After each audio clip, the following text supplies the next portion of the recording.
Yếu quá. Anh chỉ thử xe thôi.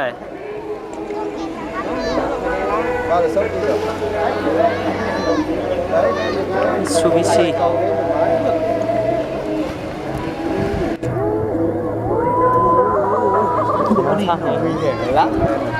Được. Gài cầu lên ngay.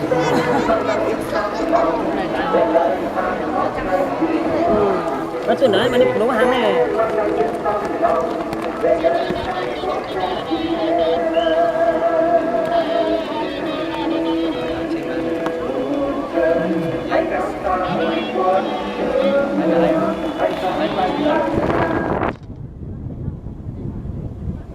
Chú nó cần cầu. Nó trở thành cái xe lớn chạy nó chú cần cầu đó. Chú nó cười thế quần nó cũng hay ư. Biết trông để đâu.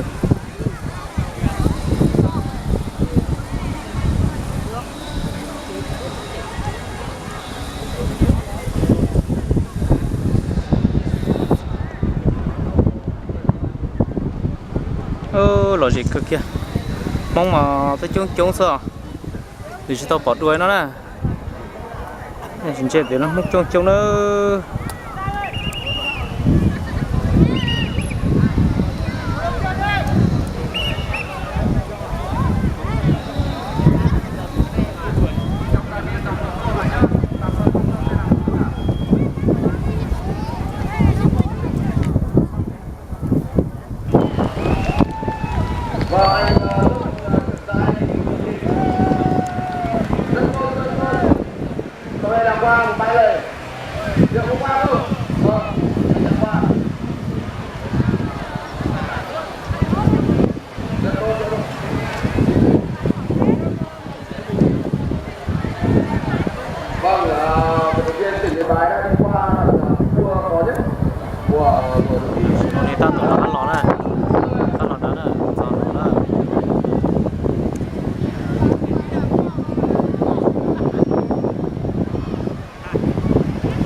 Đường gì nè.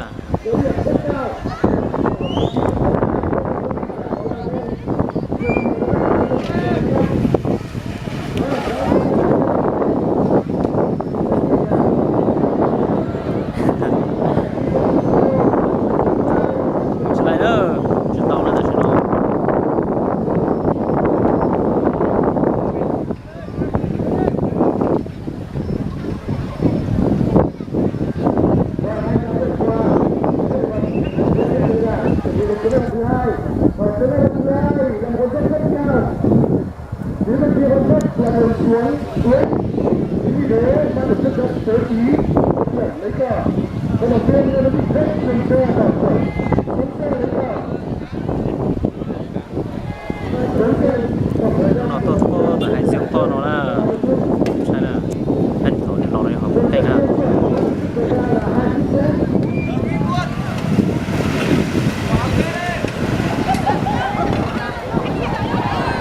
Vâng, vâng các bạn đại diện đến từ Hải Dương đang vượt qua con mức cuối cùng của Đức.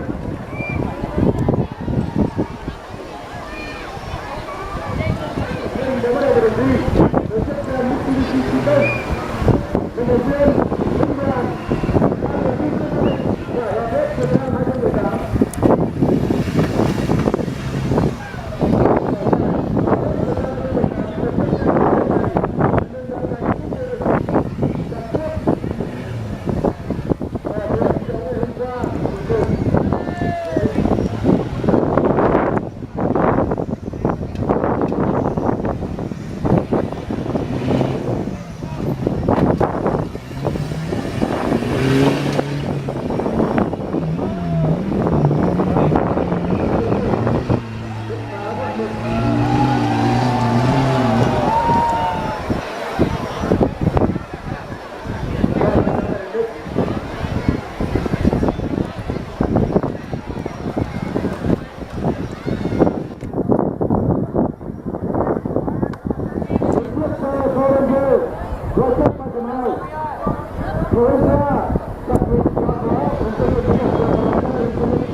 Vâng, đang vượt dốc, tuyệt vời, rất tuyệt vời. Một lớp tốt rất rất vời to, đây đã là lợi thế để đi công việc tuyệt trượt và là rất cao thế này. Rất tuyệt vời. Để vô sách chút cân rồi đấy. Hello, tinh thần thi đấu của anh Nguyễn Việt Hùng, lần đầu tiên tham gia một giải hợp hết.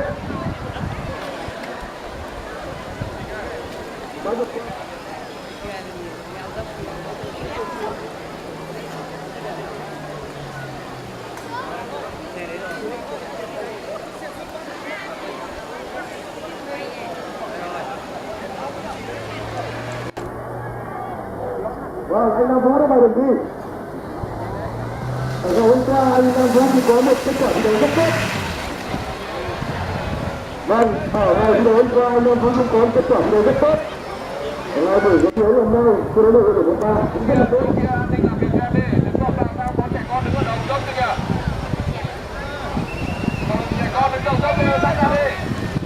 Đầu dốc phía bên trái đối diện đồng nát bên kia kìa, đối diện đồng nát bên kia. Lên luôn, vâng, rút phá hoàn được, anh đã làm con rất tuyệt vời. Ở bài thi ngày hôm qua, những thành viên thi đấu đầu tiên số lượng những thành viên đấu sâu rất là và ngày hôm nay đang tổ chức đá đổi lại những buổi thi đấu. Những thành viên tất lại ngày hôm qua hôm nay sẽ được thi trước và sẽ giành nhiều phân loại hơn. Doanh nghiệp rất là nổi bật và anh đã tổ chức cho con người của mình với cấu hình rất cao để vượt qua những địa hình khó. Lê Vinh là thành viên rất nhiệt tình với người đội và đã tham gia rất nhiều các chương trình trải nghiệm qua những chương trình khó và có rất nhiều kinh nghiệm hiểu hơn. Vâng, rất nhẹ nhàng, không cần phải quá gay gắt ở những khúc cua. Dường như có một điều bí ẩn gì đó đã được anh Vinh áp dụng trong cách chạy. Cũng có thể anh đã chỉnh sửa, tăng chỉnh chiếc xe của mình cho nó phù hợp. Ở khúc cua thì có bình sơn.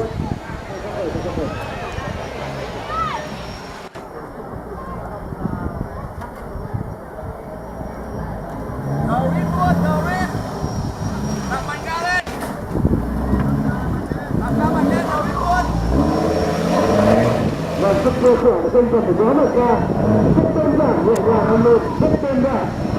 Chiếc xe Corolla đã được độ công suất bộ máy rất là mạnh. Một chiếc xe bán tải bình thường chỉ có 197 chiếc nhựa, nhưng chiếc xe của anh Vinh Lê Anh đã lên dung được độ công suất lên đến hơn 200 nhựa. Và rất khỏe, rất phá, con dốc rất nhẹ nhàng. Chỉ với một cú nhảy ra như anh đã vượt qua những lời anh Quân một cực cực. Với chiếc TMG 3.2 Chết rồi. Chiếc xe bình thường chưa được tổ chức chiếc máy. Vâng, có vẻ như tên đánh quá to.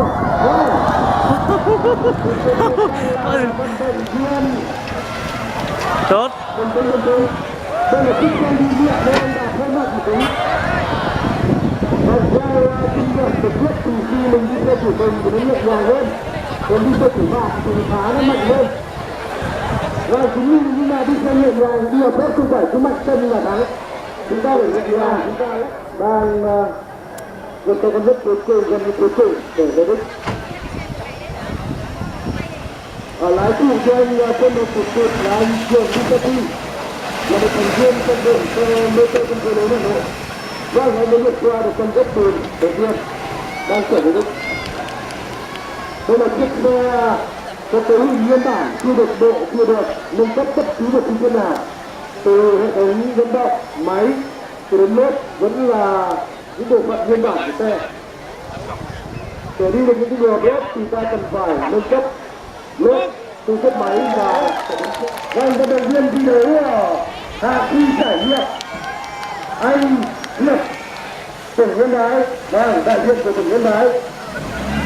Vâng, chúng ta đừng làm thế ở họa, tại sao nhiều bên ngoài đó làm gì? Tại sao nhiều bên ngoài đó làm gì?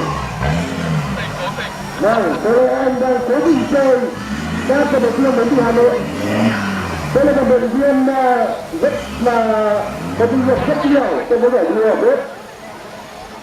Vận động viên Nguyễn Đăng Quang Hiệp đến từ tỉnh Yên Bái.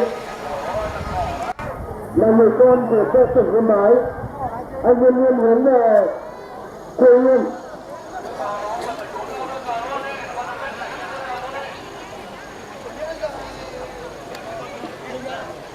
Lái chính lái phụ đều là người Yên Bái cả. Một quân bài quá trung lập.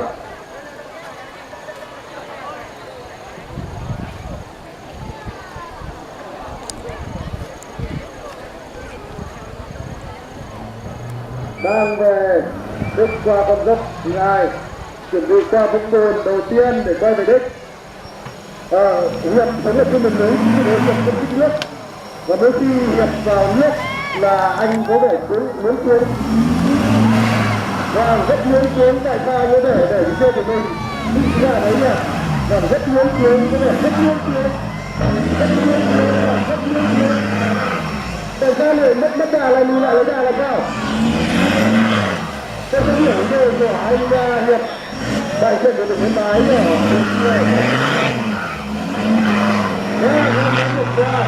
Anh có một ra và lên con dốc. Đây là chiếc xe cũng đã được nâng công suất lớn. Chiếc xe của mình rất hay của mình. Vâng, lái chính là Nguyễn Đức Tài, lái phụ là vợ của mình. Hai vợ chồng tham gia giải đua. Chồng lái chính, vợ lái phụ. Anh Doãn Thế Tài chuẩn bị vào đường đi. Một đại diện nữa đến từ tỉnh Yên Bái, đang xin một tràng pháo tay cho tỉnh Yên Bái. Vâng, cố lên, Doãn Thế Tài cố lên. Vâng, chồng lái chính và lái phụ, chồng lái chính và lái phụ rất tuyệt vời. Anh dẫn gia đình cùng nhiệt hết.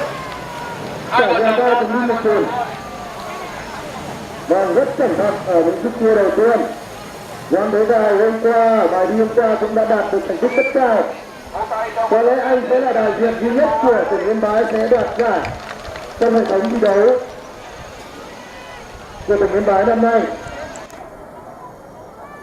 Nhắc nhở thành viên đi tiếp, không có cái đầu hiểm đâu. Nhắc nhở thành viên đi tiếp lên.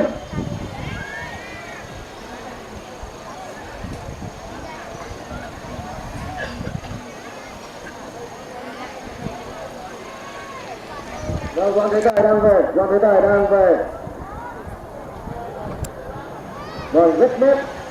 Buổi đấu ngày hôm nay là con đường nó quá khô ráo, nó không bị tụt lầy, chính vì thế các vận động viên vượt qua rất dễ dàng.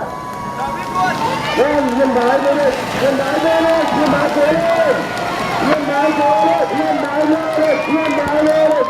Vâng, ở bài đi ngày hôm qua, vận động viên Doãn Thế Tài đến từ Yên Bái đã có kết quả rất tốt và hôm nay anh đi rất tốt.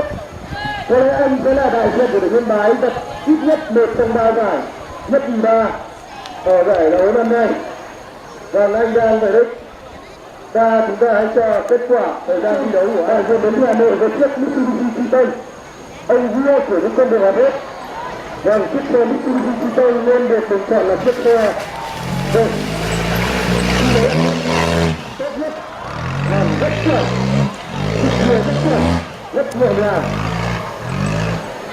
Âm thanh của tiếng đô rất hay, chấm dứt chiếc xe Triton có thể thay một nhau. Nên anh đã không thực hiện từ đây, như dự tính rất nhẹ nhàng. Anh chuẩn bị cho chiếc kia có trên này.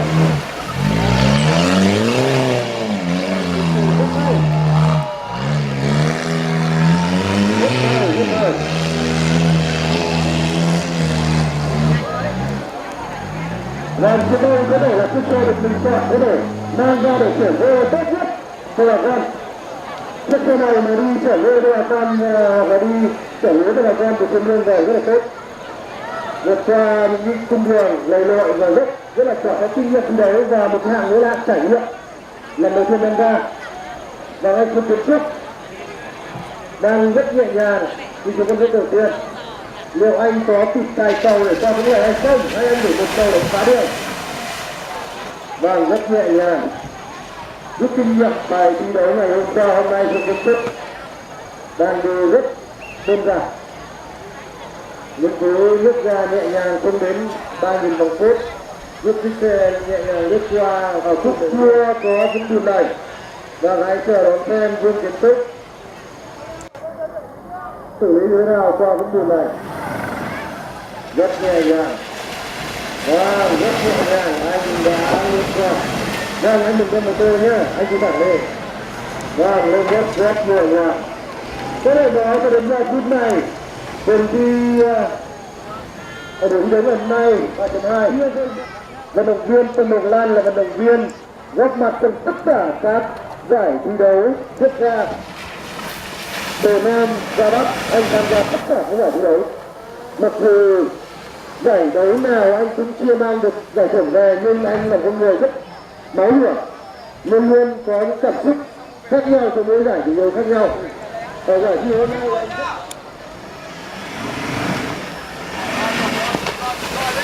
anh rất đơn giản. Hôm nay thì tôi đã tốt nhất của anh Mộc Lan rất sạch sẽ chứ không bẩn lên ra nữa. Ở bài thi ngày hôm qua do lực nguồn quá sâu, sức khỏe của anh Trần Mộc Lan đã bị bồn hết vào. Và chúng ta hãy chờ đợi những màn trình diễn của con sói hoang Hà Nội. Hà Nội không có rừng nhưng vẫn có sói. Vâng, sói hoang nó thực ra là những này anh rất hùng vững vang, gần như đã ăn chiếc cọc một luôn. Vâng, quá tuyệt vời, cọc vẫn chưa đổ, rất tuyệt vời, rất đơn giản. Khói đen chẳng qua nó không trắng như nó đen. Vâng, khói đen đã xịt ra nhưng chẳng qua không phải khói trắng nên nó là màu đen. Những chiếc xe đã được... Vâng, sói hoang đang trở về, sói hoang đang trở về cung đường của mình. Vâng, cung đường ngày hôm nay chưa có gì khó khăn để sói hoang. Vâng, rất tuyệt vời, anh mới vượt qua khúc cua. Có lẽ cung đường trở nên có vẻ hơi khó rồi. Vâng, tầm số rất tuyệt vời. Quyết đến Tuyên Quang đã giật rất nhiều giải nhất của các giải thi quốc gia. Đến đề khóa rất hay. Rất hay. Đi tốt. Một viên Quyết Tuyên Quang góp mặt tất cả các... để chụp cái lúc có gì để chơi này ồ. Từ Bắc, từ Nam, và đã đạt được rất nhiều vinh quang, danh dự, huy chương, các thứ hạng, đặc biệt của giải vua đều đã được.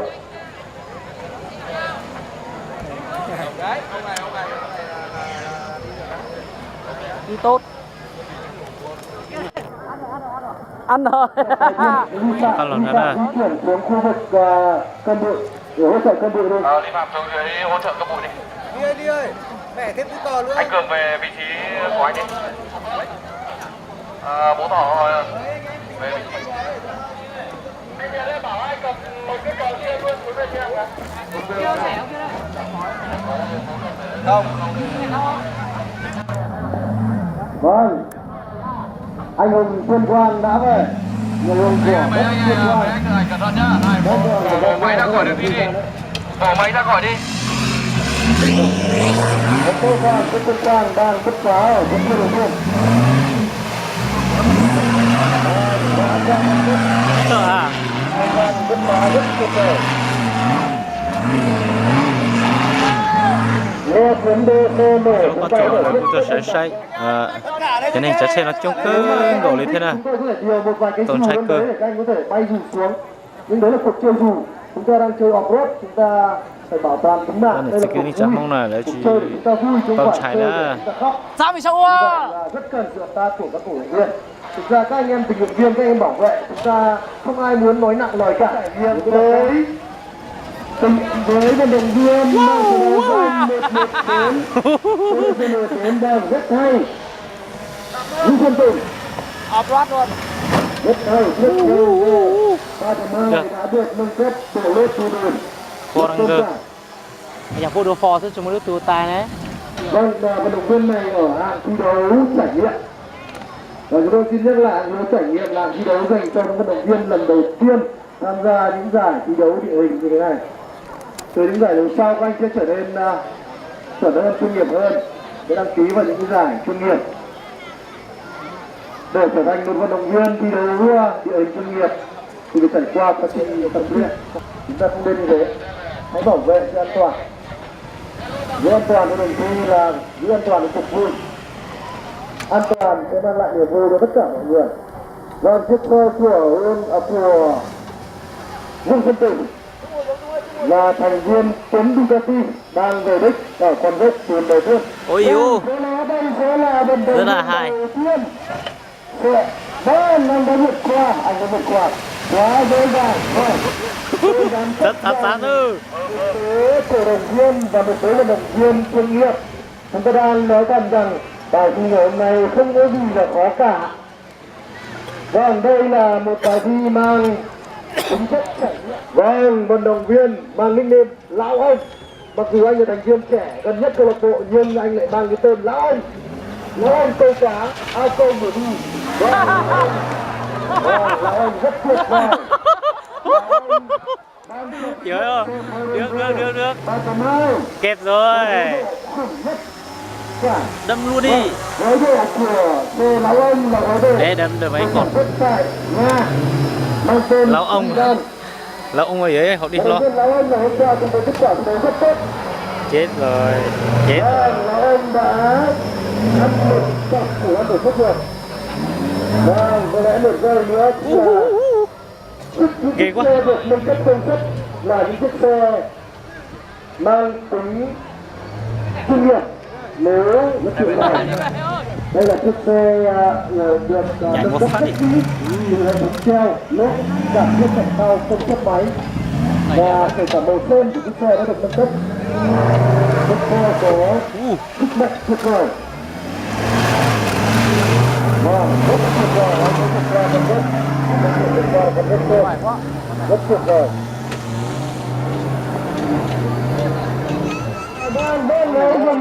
Anh đang còn càng đá tay cho vận động viên nữ duy nhất. Vận động viên nữ duy nhất đến từ tỉnh Hà Giang. Vâng, rất tuyệt vời. Rất đẹp, những cảnh quay tuyệt vời. Tung đường cho Minh Nha. Vâng, rất tuyệt vời. Nếu có giải về phong cách có lẽ sẽ phải có một giải dành cho Hà Giang. Vận động viên nữ này. Vâng, cổ động viên cũng lưu ý những nam giới thường lái những xe tự động nhưng đây là một chiếc xe số sàn rất khó để điều khiển, một chiếc xe số sàn rất khó điều khiển. Nhưng Hà Giang vận động viên nữ đã lái bên này mọi kỹ năng để lái chiếc xe này, chiếc xe số sàn rất khó lái. Này, chiếc xe số sàn giống như đi một chiếc xe cô tay, chiếc xe huệ, chiếc xe Uin và đi chiếc xe của bạn của chúng mình bảo toàn cho sự an toàn của phục vụ. Vâng, Hà Giang đang trở về người tên rất cua tử vong. Rất là nguy hiểm. Có lẽ cua ở khúc cua này không? Có lẽ đây sẽ là điểm nhấn của cuộc đua này hôm nay. Lùi đi, bảo lùi đi. Và đây sẽ là khúc cua duy nhất và vâng, rất tuyệt vời. Đột phá quá tuyệt vời. Vâng, nhiều không chuyện chỉ đã vượt qua được rất nhiều làm được rất nhiều một việc gì đàn ông ta có thể làm. Vâng, chúng ta hãy tôn trọng và yêu thương phụ nữ nhiều hơn. Vâng, hãy chờ đợi kết quả thi đấu của vận động viên nữ đến từ tỉnh Hà Giang.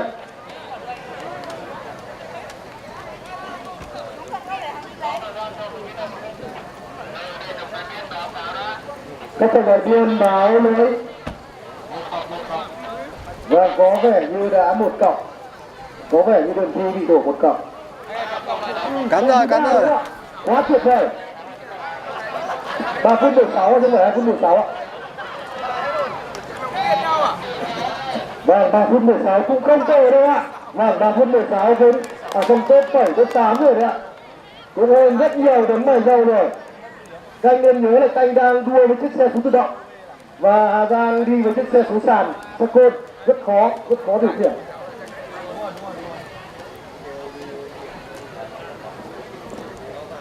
Và anh muốn liên tục với chiếc xe bán tải Chevrolet Colorado.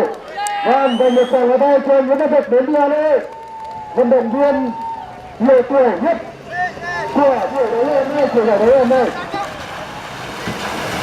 Vâng, rất tuyệt vời. Colorado vượt qua rất nhẹ nhàng.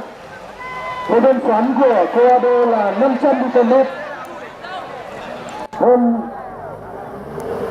30 Nm so với Watch 3.2.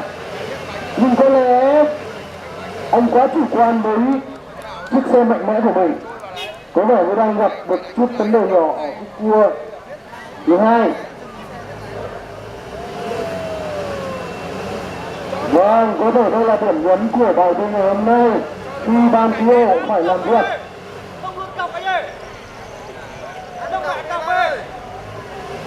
Xe phép lâu luôn là tố chất của những người lái xe tốt, chuyên nghiệp. Mặc dù anh có thể đi thẳng đâm đổ một cái cặp kia để qua được chỗ này, nhưng anh không đâm đổ cặp và anh cố giữ bài thi mình cho nó sạch sẽ. Anh đã lùi lại.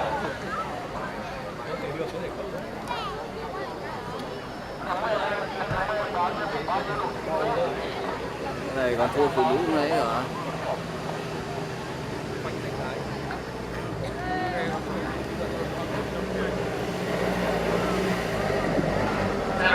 Vâng, chiếc xe đang về. Chiếc xe đang rất chậm chạp bò về, rất cẩn thận.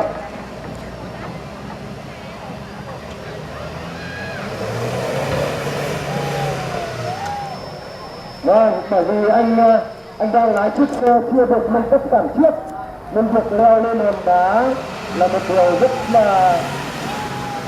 Vâng, đã thể rồi, anh đang lên một... Đây là chiếc lăng chúng tôi thích từ trước. Vâng, đây là chiếc lăng chúng tôi duy nhất của giải. Chiếc xe lăng chúng tôi là chiếc xe được gọi là chiếc xe đi bồn hay nhất ở thời điểm hiện tại. Được sản xuất tại Nhật. Chiếc xe lăng chúng tôi luôn được các lãnh đạo tỉnh rất là ưa chuộng trên những cung đường là tốt của các tỉnh miền núi. Đây đây, đây đây. Vâng, lăng chúng tôi với số hình 4.2 và một chiếc máy rất lớn. Nhưng có lẽ là anh đã đi chết từ trước, anh chỉ dùng hai lít sau, đến từ sau thôi. Quạt chả là một cái từ tiếng lóng để chúng tôi sử dụng khi chiếc xe xịt ra rất nhiều khói đen, giống như ta muốn vịt, tôi gọi là xe đó là xe quạt chả. Và chiếc xe đang quạt chả, khói đen đã bốc lên. Còn có này những lớp cửa đã tung ra, khỏi xe. Còn đầu tiên xuống lấp lại lớp phụ. Vinh Lê xuống lấp lớp phụ. Anh Cường Đồng lấp đầm đầu tiên xuống lấp lớp phụ. Anh Cường Đồng xuống lấp đầm đầu tiên lấp lại lớp phụ. Lớp phụ, đóng lại lớp phụ. Vâng, TDC là sân khấu của những nghệ sĩ. Chúng ta đều biết cách làm cho cuộc vui hay hơn. Vâng, xin đón chào nghệ sĩ Vinh Lê. Vâng, một con người hôm qua đã phá 2 đường thi. Phá đường thi S1A ở buổi thi đấu ngày hôm qua. Hôm nay tiếp tục phá đường thi ở lượt một cuối cùng, gần cuối cùng của anh. Vâng, chiếc xe đã bị xa lầy. Không biết anh có phải sử dụng đến sự trợ giúp của ban cứu hộ hay không. Khi ban tổ chức làm đường thi thì đã có rất nhiều khán giả ở huyện nhà đến xem tôi là đường thi và có nói rằng đây là đường thi rất là dễ và các bạn có thể qua được. Ngày hôm nay chúng tôi rất là muốn mời các bạn tham gia cùng chúng tôi. Chúng tôi đã được tiếp xúc với một số chủ doanh nghiệp xây dựng cũng như là máy xúc đang có những chiếc xe bán tải rất là đẹp, và các anh đã từng đến đây tham quan đường thi, cũng đã từng phát biểu rằng đây là đường thi rất là dễ, và chúng tôi cũng rất muốn mọi người tham gia đường thi này. Chúng ta thường cùng góp vui cho cuộc vui nó được vui vẻ và ý nghĩa hơn.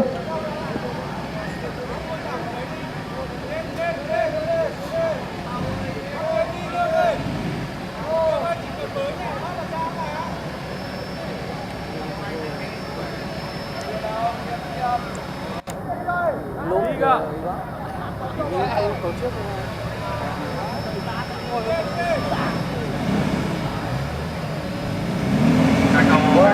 Tôi bán tải đã phải thiếu ông chưa ở hết văn khu đô. Vâng, ở thời gian chưa bị chiếc ông khu đô luôn là chiếc xe được đánh giá là chiếc xe chạy hình tốt nhất mọi thời đại.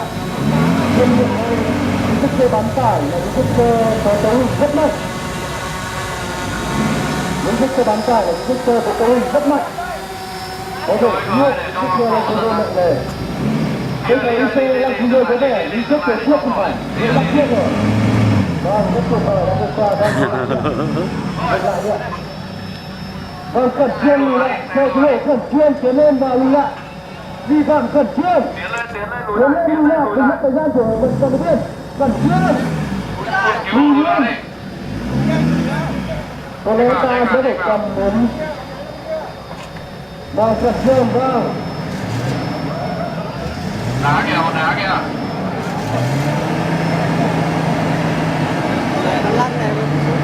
Cái này vào tạm không được cua được ở dưới suối. Đi kéo nào.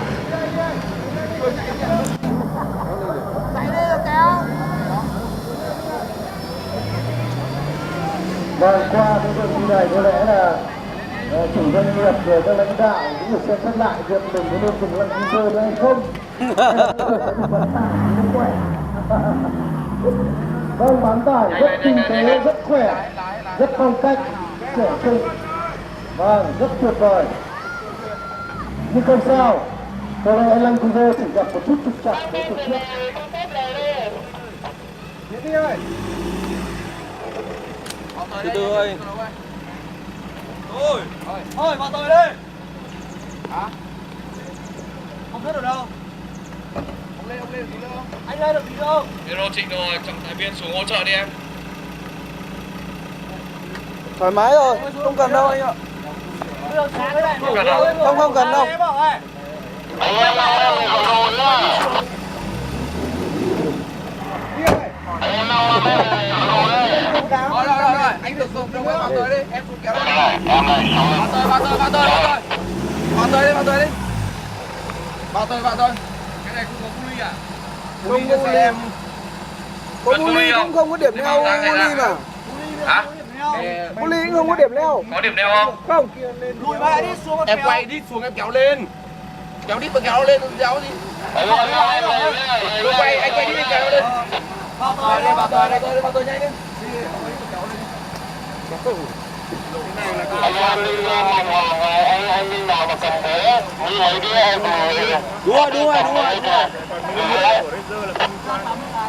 hai cái bốn này không nó qua là cái khô đá chứ ở cái bụi này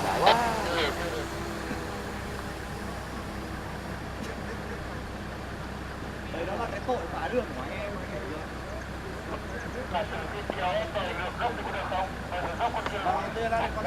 Kéo đít được không? Móc đít vào. Rồi móc vào rồi đéo móc được vào nữa. Kéo đít đi. thôi nóng được Tưởng lên quay đầu. Đâu ra đây. Vấn đề là Không chéo gì đâu. Thằng này đâu ra đây. Đi lên. rồi. Chỗ mày ra đây à? Đầu nữa. Đầu trước.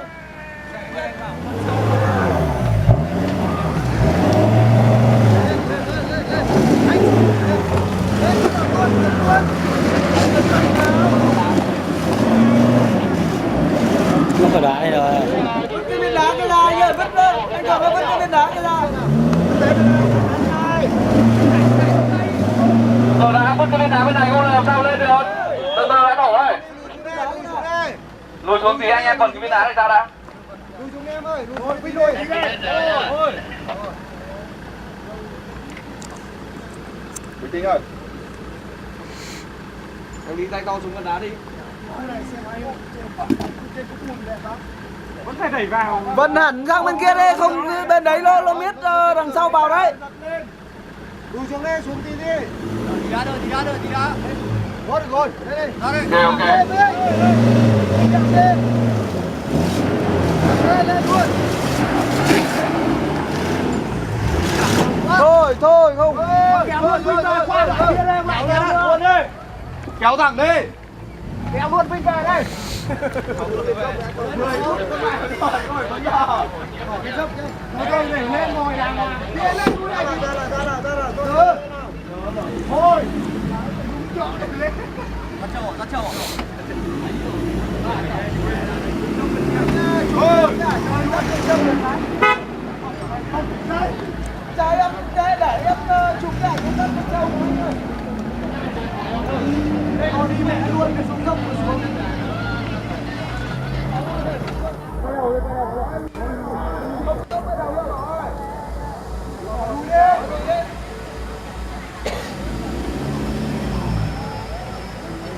đưa đi em đưa đi ok Con Vinh đi lái xe nhiều đã dính.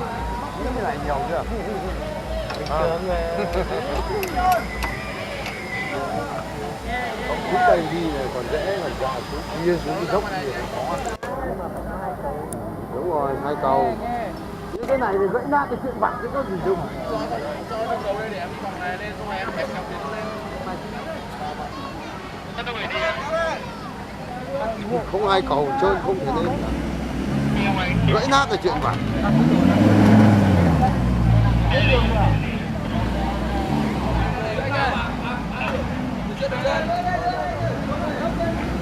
Mấy ông kia mấy thằng trước là được, thằng sau nó trơn.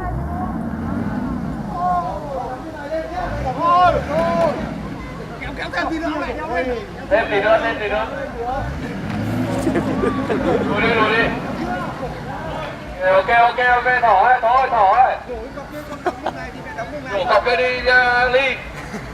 Không phải là chưa là cầu rồi.